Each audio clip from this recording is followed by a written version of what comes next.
L'abandonner. Vraiment, je te crois folle, ma chère amie, d'aller te promener dans la campagne par un pareil temps. Tu as, depuis 2 mois, de singulières idées. Tu m'amènes, bon gré, mal gré, au bord de la mer, alors que jamais, depuis 45 ans que nous sommes mariés, tu n'avais eu pareille fantaisie. Tu choisis l'autorité fécond, une triste ville, et te voilà prise d'une telle rage de locomotion, toi qui ne remuais jamais, que tu veux te promener à travers champs par le jour le plus chaud de l'année. Dis à d'Apreval de t'accompagner, puisqu'il se prête à tous tes caprices. Quant à moi, je rentre faire la sieste. Madame de Cadour se tourna vers son ancien ami. Venez-vous avec moi, d'Apreval? Il s'inclina, en souriant, avec une galanterie du temps passé. Où vous irez, j'irai, dit-il. Eh bien, allez attraper une insolation, déclara monsieur de Cadour. Et il rentra dans l'hôtel des Bains pour s'étendre 1 heure ou 2 sur son lit. Dès qu'ils furent seuls, la vieille femme et son vieux compagnon se mirent en route. Elle dit, très bas, en lui serrant la main, enfin, fermez les guillemets. Il murmura, vous êtes folle. Je vous assure que vous êtes folle. Songez à ce que vous risquez. Si cet homme, elle eut un sursaut, oh. Henri, ne dites pas, cet homme, en parlant de lui. Fermez les guillemets. Il reprit, d'un ton brusque, eh bien, si notre fils se doute de quelque chose, s'il nous soupçonne, il vous tient, il nous tient. Vous vous êtes bien passé de le voir depuis 40 ans. Qu'avez-vous aujourd'hui? Fermez les guillemets. Ils avaient suivi la longue rue, qui va de la mer à la ville. Ils tournèrent à droite, pour monter la côte d'Étretat. La route blanche se déroulait sous une pluie brûlante de soleil. Ils allaient lentement sous l'ardente chaleur, à petits pas. Elle avait passé son bras sous celui de son ami, et elle regardait droit devant elle d'un regard fixe, hanté. Elle prononça, ainsi, « Vous ne l'avez jamais revu non plus ?» Fermez les guillemets. « Non, jamais. » Est-ce possible? Ma chère amie, ne recommençons point cette éternelle discussion. J'ai une femme et des enfants, comme vous avez un mari, nous avons donc l'un et l'autre tout à craindre de l'opinion. Elle ne répondit point. Elle songeait à sa jeunesse lointaine, aux choses passées, si tristes. On l'avait mariée, comme on marie les jeunes filles. Elle ne connaissait guère son fiancé, un diplomate, et elle vécut avec lui, plus tard, de la vie de toutes les femmes du monde. Mais voilà qu'un jeune homme, M. d'Apreval, marié comme elle, l'aima d'une passion profonde, et pendant une longue absence de monsieur de Cadour, partie aux Indes en mission politique, elle succomba. Aurait-elle pu résister, se refuser? Aurait-elle eu la force, le courage de ne pas céder, car elle l'aimait aussi? Non, vraiment, non. C'eût été trop dur, elle aurait trop souffert. Comme la vie est méchante et rusée. Peut-on éviter certaines atteintes du sort? Peut-on fuir la destinée fatale? Quand on est femme, seule, abandonnée, sans tendresse, sans enfant, peut-on fuir toujours une passion qui se lève sur vous, comme on fuirait la lumière du soleil, pour vivre, jusqu'à sa mort, dans la nuit? Comme elle se rappelait tous les détails maintenant, ses baisers, ses sourires, son arrêt sur la porte pour la regarder en entrant chez elle. Quels jours heureux, ces seuls beaux jours, si vite finis. Puis elle s'aperçut qu'elle était enceinte, quelles angoisses. Oh, ce voyage, dans le Midi, ce long voyage, ces souffrances, ces terreurs incessantes, cette vie cachée dans ce petit chalet solitaire, sur le bord de la Méditerranée, au fond d'un jardin dont elle n'osait pas sortir. Comme elle se les rappelait, les longs jours qu'elle passait étendue sous un oranger, les yeux levés vers les fruits rouges, tout ronds, dans le feuillage vert. Comme elle aurait voulu sortir, aller jusqu'à la mer, dont le souffle frais lui venait par-dessus le mur, dont elle entendait les courtes vagues sur la plage, dont elle rêvait la grande surface bleue, luisante de soleil, avec des voiles blanches, et une montagne à l'horizon. Mais elle n'osait point franchir la porte. Si on l'avait reconnue, déformée ainsi, montrant sa honte dans sa lourde ceinture. Et les jours d'attente, les derniers jours torturants, les alertes, les souffrances menaçantes, puis l'effroyable nuit, que de misère elle avait endurée. Quelle nuit, celle-là? Comme elle avait gémi, crié. Elle voyait encore la face pâle de son amant, qui lui baisait la main à chaque minute, la figure glabre du médecin, le bonnet blanc de la garde. Et quelle secousse elle avait sentie en son cœur en entendant ce frêle gémissement d'enfant, ce miaulement, ce premier effort d'une voix d'homme. Et le lendemain, le seul jour de sa vie, où elle eût vu et embrassé son fils, car jamais, depuis, elle ne l'avait seulement aperçu. Et, depuis lors, quelle longue existence vide où flottait toujours, la pensée de cet enfant. Elle ne l'avait pas revu, pas une seule fois, ce petit être sorti d'elle, son fils. On l'avait pris, emporté, caché. Elle savait seulement qu'il avait été élevé par des paysans normands, qu'il était devenu lui-même un paysan, et qu'il était marié et bien doté par son père, dont il ignorait le nom. Que de fois, depuis 40 ans, elle avait voulu partir pour le voir, pour l'embrasser. Elle ne se figurait pas qu'il eût grandi. Elle songeait toujours à cette larve humaine, qu'elle avait tenue un jour dans ses bras, et serrée contre son flanc meurtri. Que de fois elle avait dit à son amant, « Je n'y tiens plus, je veux le voir, je vais partir. » Fermez les guillemets. Toujours il l'avait retenue, arrêtée. Elle ne saurait pas se contenir, se maîtriser. L'autre devinerait, l'exploiterait. Elle serait perdue. « Comment est-il » disait-elle. « Je ne sais pas. Je ne l'ai point revu non plus. Est-ce possible ? Avoir un fils, et ne le point connaître. Avoir peur de lui, l'avoir rejeté comme une honte. C'était horrible. » Ils allaient sur la longue route, accablés par la flamme du soleil, montant toujours l'interminable côte. Elle reprit, « Ne dirait-on pas un châtiment ? Je n'ai jamais eu d'autre enfant. Non, je ne pouvais plus résister à ce désir de le voir, qui me hante depuis 40 ans.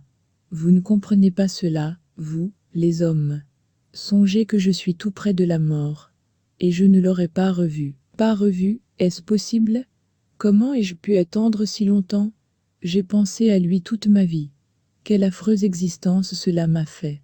Je ne me suis pas réveillée une fois, pas une fois, entendez-vous, sans que ma première pensée n'ait été pour lui, pour mon enfant. Comment est-il ? Oh, comme je me sens coupable vis-à-vis de lui. Doit-on craindre le monde en ce cas-là ? J'aurais dû tout quitter, et le suivre, l'élever, l'aimer. J'aurais été plus heureuse, certes. Je n'ai pas osé. J'ai été lâche. Comme j'ai souffert. Oh, ces pauvres êtres abandonnés, comme ils doivent haïr leur mère. Fermez les guillemets. Elle s'arrêta brusquement, étranglée par les sanglots. Tout le vallon était désert et muet sous la lumière accablante du jour. Seules, les sauterelles jetaient leurs cris secs et continus, dans l'herbe jaune et rare des deux côtés de la route. « Asseyez-vous un peu, dit-il. » Elle se laissa conduire jusqu'au bord du fossé et s'affaissa, la figure dans ses mains. Ses cheveux blancs, tordus en spirale des deux côtés de son visage, se déroulaient, et elle pleurait, déchirée par une douleur profonde. Il restait debout en face d'elle, inquiet, ne sachant que lui dire. Il murmura, « Allons, du courage. Fermez les guillemets. » Elle se releva, « J'en aurai. » Fermez les guillemets, et, s'essuyant les yeux, elle se remit en marche d'un pas saccadé de vieille. La route s'enfonçait, un peu plus loin, sous un bouquet d'arbres qui cachait quelques maisons. Il distinguait maintenant le choc vibrant et régulier d'un marteau de forge sur une enclume. Et bientôt ils virent, sur la droite, une charrette arrêtée devant une sorte de maison basse, et, sous un hangar, 2 hommes qui ferraient un cheval. M. d'Apreval s'approcha. « La ferme de Pierre Bénédicte, cria-t-il. Un des hommes répondit, « Prenez le chemin de gauche, tout contre le petit café, et puis suivez tout droit, c'est la 3e après la Selle-à-Porret. Il y a une sapinette près de la barrière. Il n'y a pas à se tromper. Fermez les guillemets. » Ils tournèrent à gauche. Elle allait tout doucement maintenant, les jambes défaillantes, le cœur battant avec tant de violence qu'elle suffoquait. À chaque pas, elle murmurait, comme pour une prière, « Mon Dieu, oh, mon Dieu !» Fermez les guillemets et une émotion terrible lui serrait la gorge, la faisait vaciller sur ses pieds, comme si on lui eût coupé les jarrets. M. d'Apreval, nerveux, un peu pâle, lui dit brusquement, « Si vous ne savez pas vous maîtriser davantage, vous allez vous trahir tout de suite. Tâchez donc de vous dominer. » Fermez les guillemets. Elle balbutia. Est-ce que je le puis? Mon enfant? Quand je songe que je vais voir mon enfant. Fermez les guillemets. Il suivait un de ces petits chemins de campagne encaissés entre les cours des fermes, ensevelis sous un double rang de hêtres alignés sur les fossés. Et, tout d'un coup, ils se trouvèrent devant une barrière de bois, qu'abritait un jeune sapin. « C'est ici, dit-il. » Elle s'arrêta net, et regarda. La cour, plantée de pommiers, était grande, s'étendant jusqu'à la petite maison d'habitation, couverte en chaume. En face, l'écurie, la grange, l'étable, le poulailler. Sous un toit d'ardoise, les voitures, charrettes, tombereaux, cabriolets. 4 veaux broutaient l'herbe bien verte sous l'abri des arbres. Les poules noires erraient dans tous les coins de l'enclos. Aucun bruit. La porte de la maison était ouverte. Mais on ne voyait personne. Ils entrèrent. Aussitôt un chien noir sortit d'un baril roulé au pied d'un grand poirier, et se mit à japper avec fureur. Contre le mur de la maison, en arrivant, 4 ruches posées sur des planches alignaient leurs dômes de paille. M. d'Apreval, devant le logis, cria « Y a-t-il du monde ?» Fermez les guillemets. Une enfant parut, une petite fille de 10 ans environ, vêtue d'une chemise et d'une jupe de laine, les jambes nues et sales, l'air timide et sournois. Elle restait debout dans l'encadrement de la porte, comme pour en défendre l'entrée. « Québec que vous voulez, dit-elle. Mon père est-il là? Non. Où est-il? Je sais point. Et ta maman? À l'Estovac. Va-t-elle revenir bientôt? Je sais point. Et, brusquement, la vieille femme, comme si elle eût craint qu'on l'entraînât de force, prononça d'une voix précipitée. Je ne m'en irai pas sans l'avoir vue. Nous allons l'attendre, ma chère amie. Comme ils se retournaient, ils aperçurent une paysanne qui s'en venait vers la maison, portant 2 seaux de fer blanc qui semblaient lourds, et que le soleil frappait par moments d'une flamme éclatante et blanche. Elle boitait de la jambe droite, et, la poitrine roulée dans un tricot brun, terni, lavé par les pluies, roussi par les étés, elle avait l'air d'une pauvre servante, misérable et sale. « V'là maman, dit l'enfant. » Quand elle fut près de sa demeure, elle regarda les étrangers d'un air mauvais et soupçonneux, puis elle entra chez elle, comme si elle ne les avait pas vus. Elle semblait vieille, avec une figure creuse, jaune, dure, cette figure de bois des campagnardes. M. d'Apreval la rappela. « Dites, madame, nous sommes entrés pour vous demander de nous vendre 2 verres de lait. » Elle grommela, en reparaissant sur sa porte, après avoir posé ses seaux. « Je ne vends point de lait. C'est que nous avons bien soif. Madame est vieille et très fatiguée. N'y a-t-il pas moyen d'avoir quelque chose à boire? » La paysanne les considérait d'un œil inquiet et sournois. Enfin, elle se décida. « Puisque vous êtes là, je vas tout de même vous en donner, dit-elle. » Et elle disparut dans son logis. Puis l'enfant sortit, portant 2 chaises qu'elle posa sous un pommier, et la mère s'en vint à son tour, avec 2 bols de lait mousseux, qu'elle mit aux mains des visiteurs. Puis elle demeura debout devant eux, comme pour les surveiller et deviner leurs desseins. « Vous êtes de Fécamp, dit-elle. » M. d'Apreval répondit. « Oui, nous sommes à Fécamp pour l'été. » Fermez les guillemets, puis, après un silence, il reprit. « Est-ce que vous pourriez nous vendre des poulets toutes les semaines? » La paysanne hésita, puis répondit. « Mais, tout de même, c'est-il des jeunes que vous voulez? » « Oui, des jeunes. »« Combien que vous payez ça, au marché? » D'Apreval, qui l'ignorait, se tourna vers son ami. « Combien donc payez-vous les volailles, ma chère, les jeunes volailles? » Elle balbutia, les yeux pleins de larmes. 4 francs et 4 francs 50. La fermière la regarda de coin, étonnée, puis elle demanda. « Est-elle malade, cette dame, pis qu'elle pleure ?»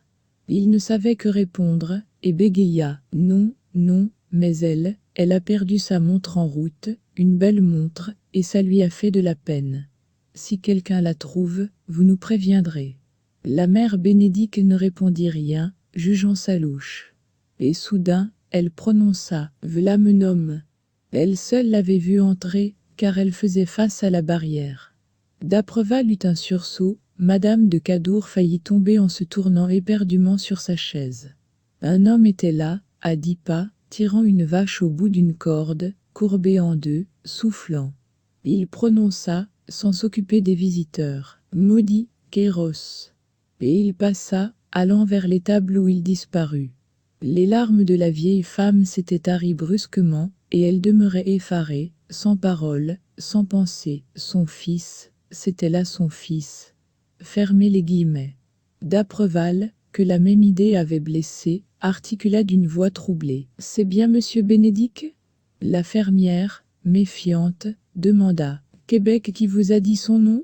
Il reprit. « C'est le forgeron au coin de la Grand-Route. » Puis tous se turent, ayant les yeux fixés sur la porte de l'étable.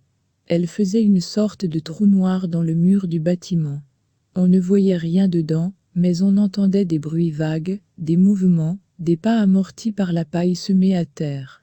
Il reparut sur le seuil, s'essuyant le front, et il revint vers la maison d'un grand palan, qui le soulevait à chaque enjambée.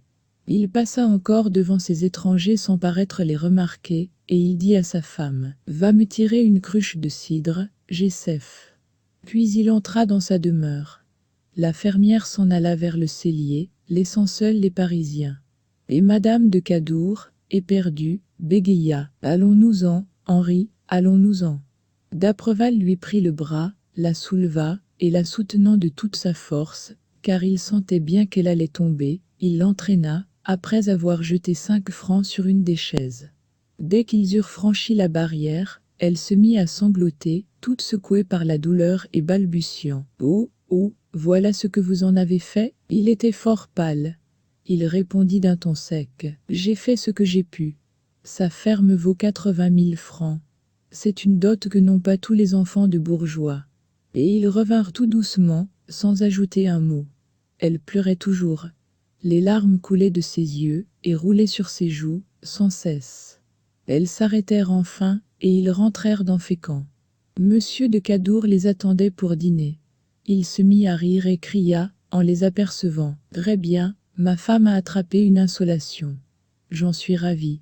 Vraiment, je crois qu'elle perd la tête, depuis quelque temps. » Ils ne répondirent ni l'un ni l'autre, et comme le mari demandait, en se frottant les mains, « Avez-vous fait une jolie promenade, au moins ?»